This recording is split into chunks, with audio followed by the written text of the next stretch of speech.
مولانا محمد وعلى آل سیدنا و مولانا محمد مبارک وسلم وصلی علیہ. محبت سے پڑھ لیجیے الصلاۃ والسلام علیک یا سیدی یا رسول اللہ وعلی آلک و اصحابک یا سیدی یا حبیب اللہ. کوئی زبان خاموش نہ ہو، آواز بلند پڑھیے الصلاۃ والسلام علیک یا سیدی یا رحمت للعالمین وعلی آلک و اصحابک یا سیدی یا شفیع المذنبین. کی محمد سے وفا تو نے تو ہم تیرے ہیں، کی محمد سے وفا تو نے تو ہم تیرے ہیں. یہ جہاں چیز ہے کیا لوح و قلم تیرے ہیں. اور ہم نے ہر دور میں تقدیس رسالت کی خاطر وقت کی تند ہواؤں سے بغاوت کی ہے.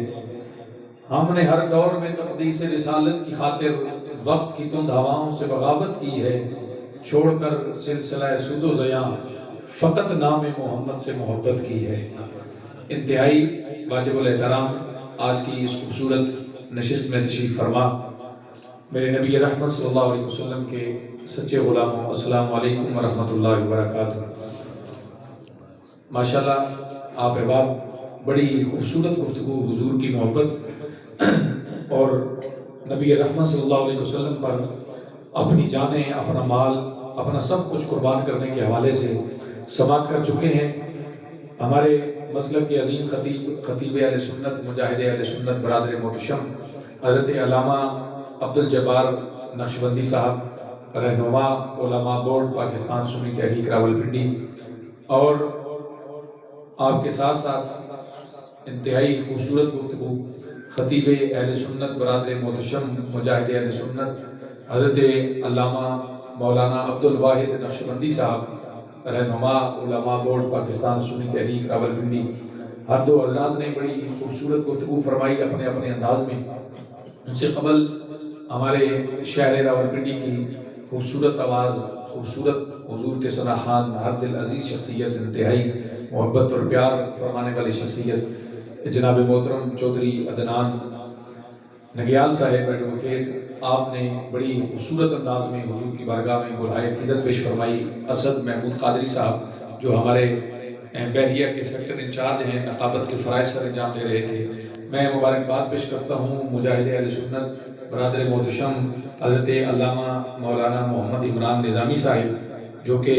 ضلعی صدر ہیں پاکستان سنی تحریک راولپنڈی کے، اور آپ کی اس خوبصورت مسجد کے خطیب ہیں. اللہ رب العالمین آپ کے جملہ رفقا،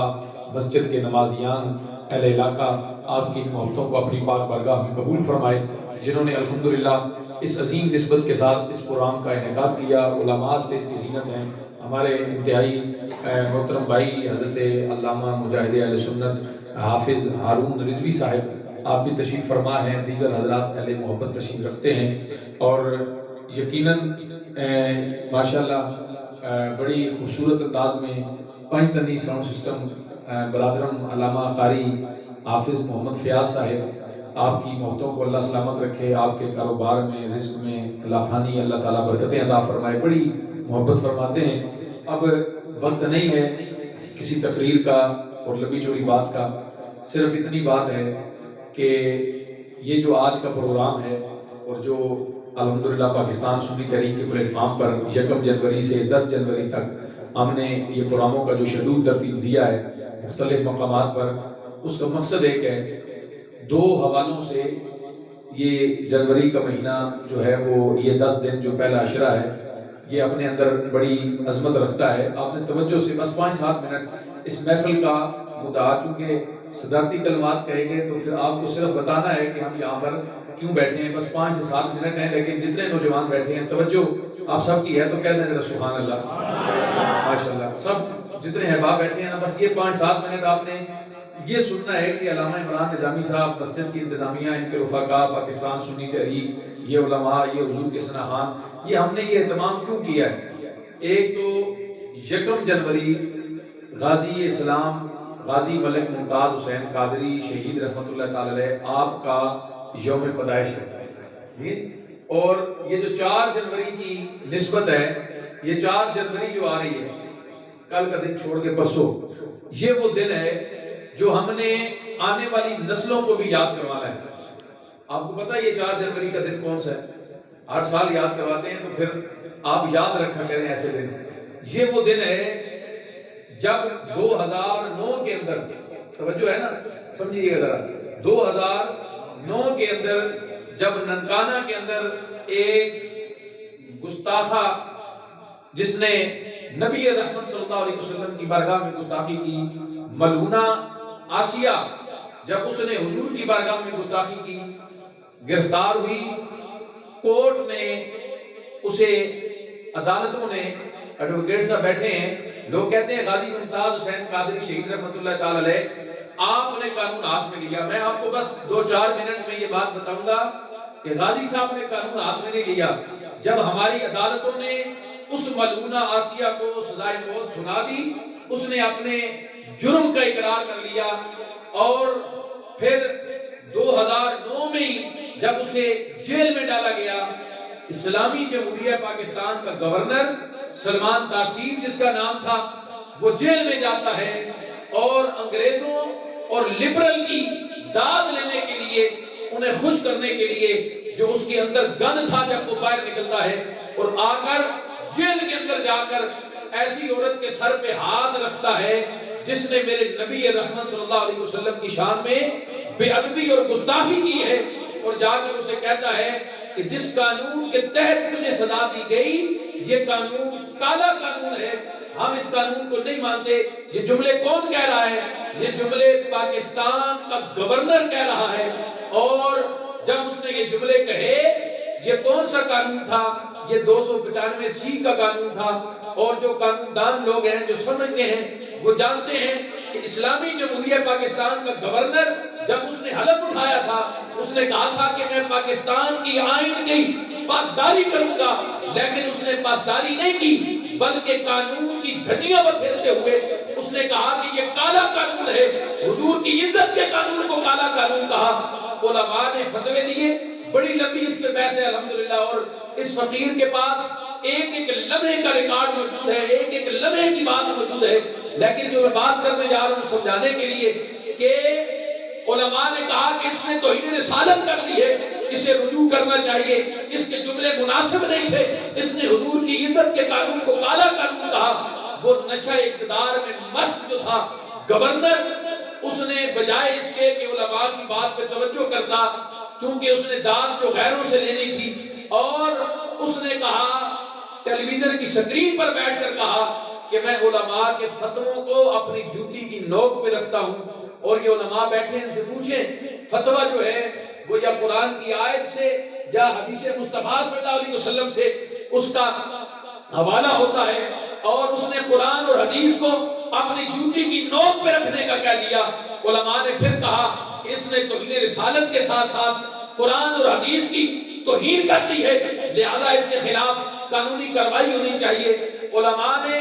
قانون کا دروازہ کھٹکھٹایا، علماء جمع ہو کر درخواستیں لے کر تھانوں میں پہنچے کہ گورنر سلمان تاثیر کے خلاف قانون حرکت میں آئے اور اس کے خلاف کارروائی کی جائے۔ جب تھانوں میں پہنچے تو ہمارے ملک کے آئین نے یہ کہا کہ نہیں، جو گورنر ہوتا ہے اس کے خلاف کوئی FIR نہیں کر سکتی جب تک وہ گورنر کے عہدے پر ہے۔ تو پھر یہ وہ وقت تھا جب علماء اسٹیجوں پہ تقریریں کر رہے تھے، اور عاشقان رسول کے دل جو زخمی تھے، اور پوری دنیا کے مسلمان شرم کے مارے اپنے سروں کو جھکائے بیٹھے تھے، اور عالم کفر جو ہے اسلام پہ مسکرا رہا تھا کہ یہ مسلمانوں کا ملک ہے جس کا گورنر گستاخی رسول کرتا ہے، جس کا گورنر قرآن اور حدیث کو اپنے جوتی کے نوک پہ رکھنے کا کہتا ہے، اور اس ملک کا آئین اس کا کچھ نہیں بگاڑ سکتا۔ اس وقت جب سارے قانون بے بس ہو گئے اور اسلام مسلمان جو ہے وہ شرمندگی کی حالت کے اندر تھے،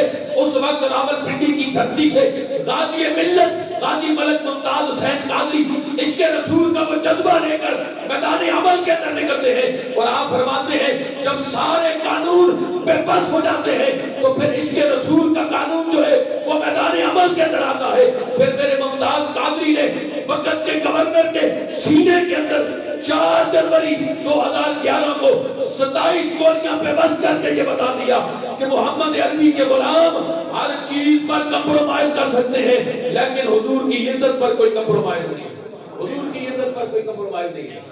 یہ وہ 4 جنوری کا دن ہے۔ سمجھ آ گئی بات آپ کو؟ اب جو رہا مسئلہ،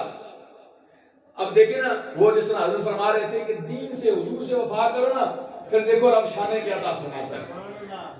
یار کبھی آپ نے سوچا ہے کہ وقت کا گورنر ہو اور دوسری طرف ایک سپاہی ہو، وقت کے گورنر کا جب جنازہ اٹھا، آپ کو یاد ہے؟ یاد ہے سب کو؟ یہ چلے نوجوانوں کو، بچوں کو تو یاد نہیں، بڑوں کو تو یاد ہونا چاہیے۔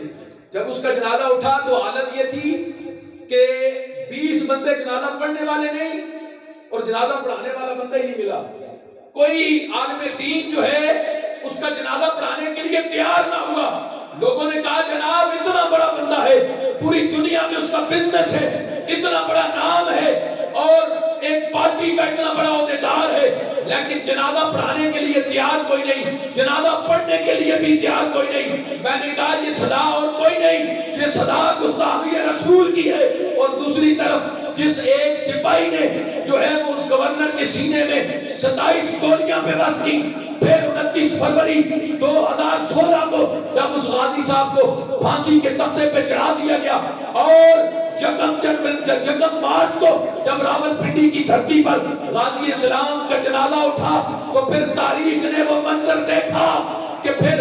4 بندے نہیں، 20 بندے نہیں، 1000 بندے نہیں، 1,00,000 بندے نہیں۔ بی بی سی کی خبر ہے کہ ممتاز قادری جو ایک سپاہی تھا اس کا جنازہ پڑھنے کے لیے 60 لاکھ سے زیادہ لوگ ہوئے۔ یہ صلہ تھا حضور کی محبت اور حضور کی غلامی کا۔ عزیزان گرامی میں ایک جملہ بس کہہ کے جو ہر جگہ میں کہتا ہوں کہ یار حضور کے نام پہ جب بندہ مٹتا ہے تو پھر رب شانے کی عطا فرماتا ہے۔ کبھی ان جملوں پہ کبھی غور کریں کہ 4:10 تک 4 جنوری 4:10 تک ممتاز قادری کو جانتا ہی کوئی نہیں تھا، محلے والے بھی نہیں جانتے تھے۔ یقین کر لیں ممتاز قادری صاحب کی گلی والے صاحب کا بعد میں جہاں پہ ان کی رہائش نہیں، گلی والے کہتے ہیں ہمیں نہیں پتا تھا کہ ممتاز قادری کون ہے، لیکن 1 منٹ کے بعد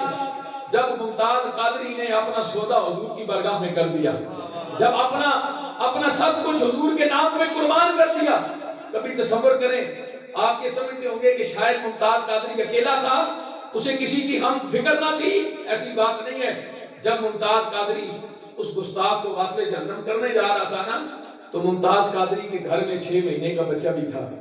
ممتاز قادری کے گھر میں جوان بیوی بھی تھی، ممتاز قادری کے بھائی بھی تھے، ممتاز قادری کی ہمشیرہ بھی تھی، ممتاز قادری کا بوڑھا باپ بھی گھر میں بیٹھا تھا۔ یقیناً جب ممتاز قادری یہ عمل کرنے جا رہا ہوگا تو ایک دفعہ عقل نے جھنجھوڑا ہوگا اور ممتاز قادری کیا کرنے جا رہا ہے؟ گھر میں 6 مہینے کا بیٹا ہے، گھر میں جوان بیوی ہے، گھر میں بوڑھا باپ ہے، ممتاز قادری کیا کرنے جا رہا ہے؟ لیکن جب عقل نے جھنجھوڑا ہوگا تو عشق نے مچل کے کہا ہوگا ممتاز قادری بیٹے کی محبت بھی بڑی اعلیٰ ہے، بیوی کی محبت بھی بڑی اعلیٰ ہے، باپ کی محبت بھی بڑی اعلیٰ ہے، لیکن ایمان کامل تب ہے جب بچوں سے بڑھ کر، جب اولاد سے بڑھ کر، جب اپنی جان سے بڑھ کر، جب اپنے والدین سے بڑھ کر، بلکہ کائنات کے ذرے ذرے سے بڑھ کر محمد عربی سے پیار نہیں کر لیا جاتا۔ تو پھر عشق غالب آیا اور غازی اسلام نے 4 جنوری 2011 کو 4:10 پر غازی صاحب کو جاننے والا کوئی نہیں، لیکن جب 4:11 پر میرے غازی صاحب نے حضور کے نام پہ اپنا قربان سب کچھ قربان کر دیا، حضور کی بارگاہ میں اپنا سودا کر دیا، تو پھر عجیب منظر تھا کہ بلا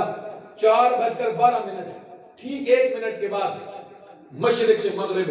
شمال سے جنوب، بلکہ میرا تو وجدان اور ایمان کہتا ہے کہ اس دنیا میں نہیں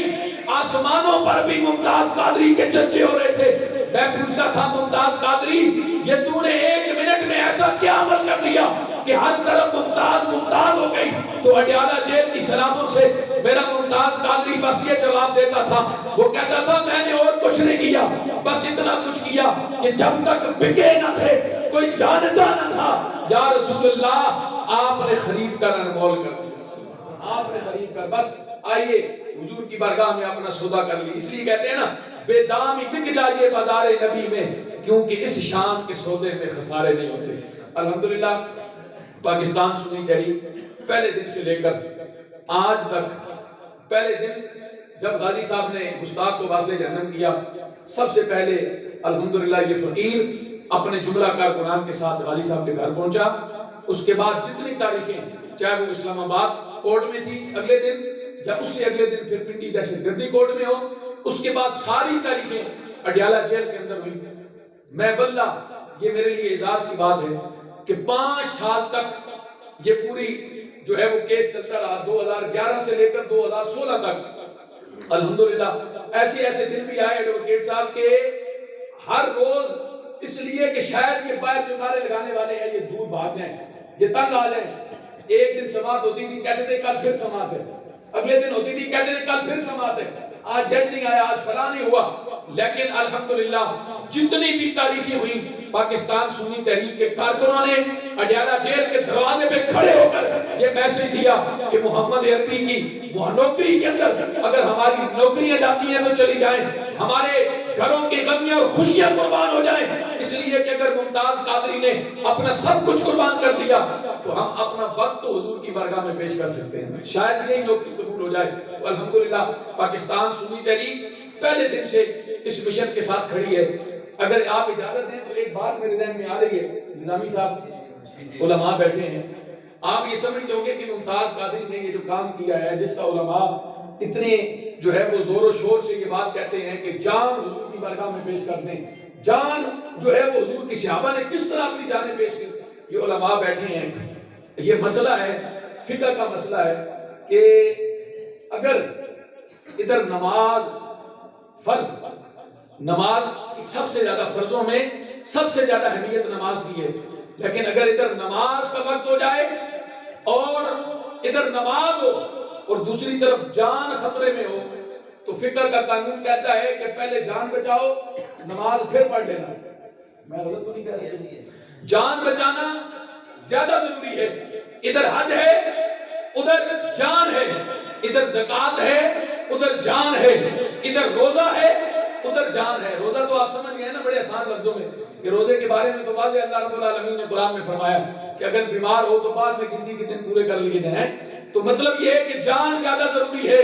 لیکن یہ مسئلہ حضور کی عزت کا وہ ہے، ایک طرف نماز ہو دوسری طرف جان ہو، ایک طرف روزہ ہو دوسری طرف جان ہو، ایک طرف حج ہو دوسری طرف جان ہو۔ فرمایا ان فرضوں کو چھوڑ دو، جان بچانا ضروری ہے، لیکن ایک طرف ہماری جان ہو اور دوسری طرف معاملہ عزت رسول کا ہو تو پھر حکم آتا ہے کہ اب جان بچانا ضروری نہیں، اب حضور کی عزت پر جان کو قربان کرنا ضروری ہے، حضور کی عزت پر جان کو لٹانا ضروری ہے۔ بس ممتاز قادری نے وہ عمل کیا۔ آج الحمدللہ ہم انہی کو خراج عقیدت پہ اس عہد کے ساتھ کہ انشاءاللہ جب تک دم میں دم ہے آنے والی نسلوں کو بھی یہ پیغام دینا ہے کہ بھوکے مر جائیں، پیاسے مر جائیں، ہم مہنگائی کے جو ہے وہ اس پریشر میں مر جائیں، جتنے بھی دنیا کے اندر معاملات ہو جائیں، ہم سب چیزوں پہ کمپرومائز کر سکتے ہیں، لیکن جب بھی ہمارا ایمان جتنا ہی کمزور سے کمزور کیوں نہ ہو جائے، لیکن معاملہ جب حضور کی عزت کا آ جائے تو انشاءاللہ ہماری جانیں بھی حضور کی عزت پہ قربان، ہمارے مال بھی حضور کی عزت پہ قربان۔ ایک فوج شیڈول نہیں، ہزاروں فوج شیڈول لگ جائے، ایک پرچہ نہیں ہزاروں پرچے ہو جائیں، ایک پھانسی کا پھندا نہیں ہزاروں پھانسی کے پھندے آ جائیں، ایک گولی نہیں حضور کے نام پر ہزاروں گولیاں ہمارے سینے میں لگ جائیں، خدا کی قسم اس سے بڑا ہمارے لیے اعزاز کوئی نہیں۔ بس یہی سبق آنے والی نسلوں کو دینا ہے، یہی پیغام ہے پاکستان سنی تحریک کا۔ دوسری طرف جلدی سے یہ بات بھی کہہ دوں کہ اس کی آڑ کے اندر اگر کوئی قانون کو ہاتھ میں لے، یہ ممتاز قادری صاحب کا معاملہ، یہ موجودہ جو پچھلے دنوں میں سیالکوٹ میں یا اس سے ریلیٹڈ جو واقع ہوتے ہیں، ہم پرزور انداز میں اس کی مذمت کرتے ہیں، اس لیے کہ دادی صاحب کا میں نے بڑا مختصر آپ کو بتایا کہ وہ ایک دن کا معاملہ نہیں تھا۔ ایسا نہیں کہتے ہم علماء یا ہمارے جو ہے وہ اکابرین کہ بند کمرے میں بیٹھ کے آپ فیصلہ کر رہے ہیں کہ اس نے گستاخی رسول کی ہے، یہ توہین رسالت کا مرتکب ہوا ہے اور آپ وہیں پہ فیصلہ کر دیں، نہیں۔ اگر کوئی ایسا جملہ کہہ دے وہ علماء کی بارگاہ میں پیش کریں، علماء اس پہ شریف فتویٰ جاری کریں، پھر قانون کا دروازہ کھٹکھٹایا جائے، ریاست جو ہے وہ گستاخ رسول کو پکڑے اور ریاست کا پہلا حق بنتا ہے کہ ریاست کے اندر یہ قانون موجود ہے کہ 295 کے تحت ریاست جو ہے اسے پھانسی کے تختے پہ چڑھائے. ہم جو ہے وہ کبھی بھی ملک میں افراتفری اور قانون ہاتھ میں رہنے کا پیغام اور میسج نہیں دیتے، اس لیے کہ ہمارا تعلق پاکستان سنی تحریک کے ساتھ ہے. ہم اولیاء کو ماننے والے ہیں. ہمارے اکابرین نے پاکستان کے لیے اپنی قربانیاں پیش کی ہیں اور انشاءاللہ اس کے پتے پتے کا، اس کے چپے چپے کا انشاءاللہ اس کا تحفظ کرنا، اس کے محافظ بن کر ہماری آنے والی نسلیں بھی اس ملک کے امن اور سلامتی کے لیے انشاءاللہ اپنی جانیں قربان کرنے کے لیے تیار ہیں. اللہ رب العالمین ہمیں عمل کی توفیق عطا فرمائے. کھڑے ہو جائیں، ایک شعر سلام کا پڑھتے ہیں اور پھر دعا کرتے ہیں.